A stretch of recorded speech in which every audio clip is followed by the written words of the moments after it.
రైతు సోదరులందరికీ కూడా నమస్కారం.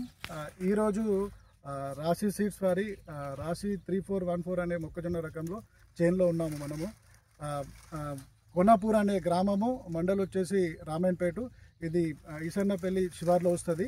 సో ఈరోజు మనం ఈ చేన్లో మొక్కజొన్న చేన్లో ఉన్నాము. మనతోటి మల్లేశం రైతు, దాంతోపాటు విశ్వనాథ్ మారుతి డీలర్ కూడా మనతో పాటు ఉన్నాడు.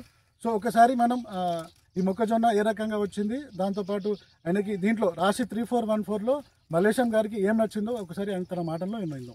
మల్లేశం గారు, రాశి 3414 గారు మీరు పెట్టింది. రాశి 3414లో మీకు ఏం నచ్చింది దీంట్లో? ఇందులో రంగు బాగా వచ్చింది. ఓకే. కలర్ కూడా బాగుంది. ఓకే. కంకి సైజు కూడా పెద్దగా ఉంది. ఓకే.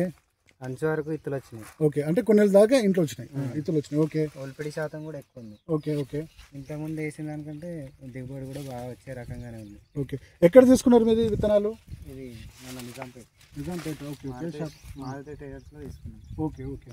ఇప్పుడు అందాదా ఇప్పుడు ఇట్లా చేను ఉంది కదా, ఇది మొక్కజొన్న రాశి 3414, మీకు దిగుబడి ఎంత వస్తుంది అనుకుంటున్నారు మీరు? 35 దాకా. 30 దాకా వస్తున్నారు. మరి మీరు ఏమైనా రైతులకు సజెషన్ ఇస్తారా రాశి 3414 గురించి? ఇంతకుముందు వాడిన దానికంటే ఇది బాగా వచ్చింది దిగుబడి. ఓకే. దీన్ని అందరికీ 10 ఎకరాలలో కూడా దీనే వాడాలని కోరుకుంటున్నాం. అంటే ఎక్కువ శాతం రైతులు ఇదే వాడితే మంచిగా వస్తుంది, ఎక్కువ ఎకరాలు వేసుకుంటే బాగుంటుందని మీ ఉద్దేశం. ఓకేనా? మళ్ళీ మీరు పెడతారా మళ్ళీ మొక్కజొన్న? మళ్ళీ ఇదే పెడతాం. ఓకే. ఎన్ని ఎకరాలు పెడతారు? మనం 10 ఎకరాలు పెడతాం. 10 ఎకరాలు పెడతారు. ఇప్పుడు ఈసారి ఎన్ని ఎకరాలు పెట్టారు? ఈసారి 5 ఎకరాలు. 5 ఎకరాలు. Okay, right. Thank you. ధన్యవాదాలు.